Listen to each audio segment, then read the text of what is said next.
First startup चाबी है उसमें.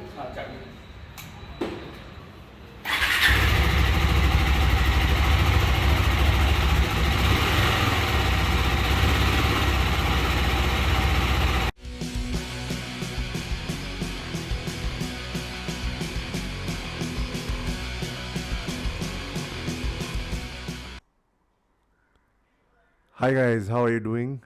Hope you're doing great and welcome to Tall Guy Rides.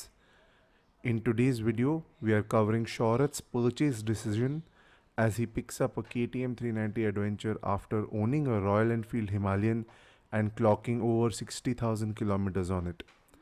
Hopefully, the conversation that follows will help you make a conscious purchase decision if you are planning to pick between the two adventure bikes.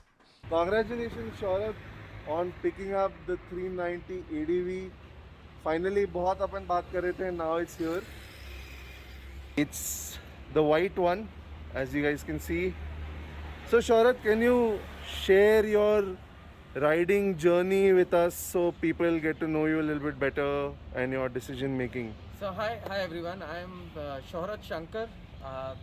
Been riding since 2015. I mean earlier, but actual riding since 2015. Started off with a Thunderbird 500, where I rode from Pune to Kanyakumari and back. Rode solo from Pune to Ladakh, Bhutan, Sikkim and back. Did another ride into Spiti Valley, and that's when I realized I needed a bike which is a little more purposeful for the type of riding which I wanted, and that was off-roading and trails and literally going wherever I want. So the next bike, after about 60,000 on the Thunderbird, 70,000 on the Thunderbird, I decided to move to a Himalayan. Picked up my Himalayan in 2018. Absolutely loved it. Have ridden the Himalayan multiple times into Karnataka, trails, off-roads, Ladakh twice, and I mean the number of off-roads which I've done on the Himalayan I've loved it.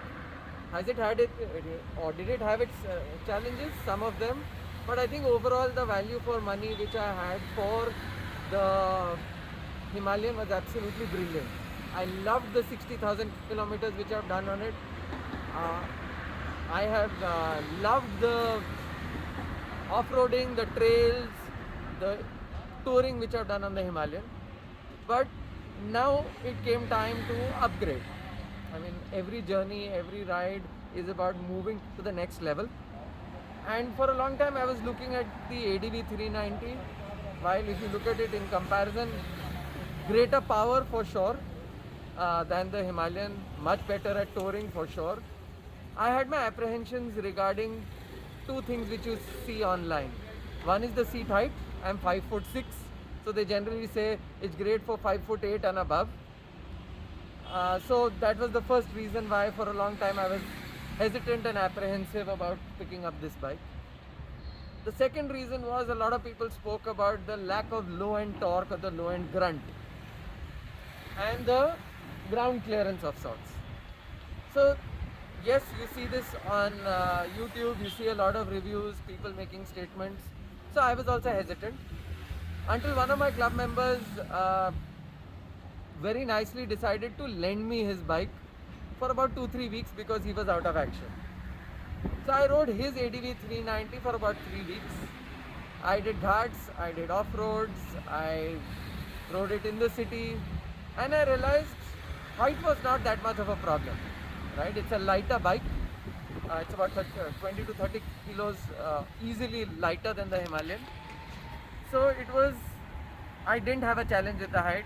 1 foot down, you're easily able to stand, maneuver if needed. So my next thing was, let me try it on the off-roads. I took it on a couple of tough trails, steep slopes, gravel and everything. I realized if I just learn how to feather the clutch right, I was comfortably able to take a slope without any stall, any problem. And that is the first time I was riding it. So I'm pretty sure with practice and experience, I will only get better at riding it.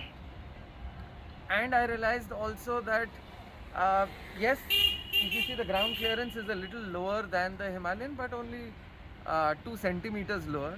So I tried to see in my last 3 years of riding the Himalayan, right? In the 60,000 kilometers which I've done, how many kilometers would I have not been able to take the ADV 390, and how many kilometers would it have really underperformed or made my life difficult? And I realized out of that 60,000 kilometers, probably a couple of kilometers. So, I mean, the decision was made itself out there.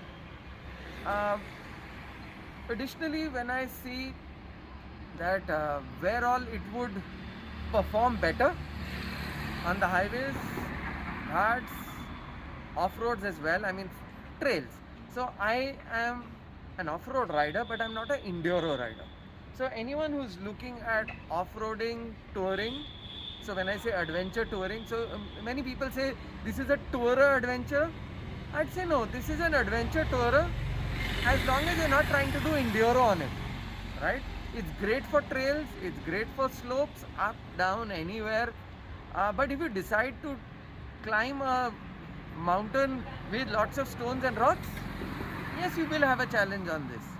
But you will have a challenge on the Himalayan as well because it's 200 kilos, right? So it's not that there is any real difference. However, yes, the ground clearance would make a difference here uh, on rocks and stones. But other than that, I think this can go pretty much wherever I want it to go. So I'll just recount: Ladakh, Spiti, Bhutan, Sikkim, Kanyakumari, interiors, off-roads, trails. I think I can take this everywhere. So I'm just looking forward to see how I can add miles with this bike and enjoy my riding experience with my third bike, the ADV 390. If you have made it this far, thank you. To summarize, the conversation goes to show that there isn't much the KTM can't do that the Himalayan can, and that the KTM adventure is fairly better than the Himalayan in many aspects. In the end, the money and the decision is yours to make. Both bikes are great offerings at their respective price points and offer phenomenal value for your money. Thought this video was helpful? Consider liking it and subscribing to the channel. See you in the next video. Take care. Bye bye.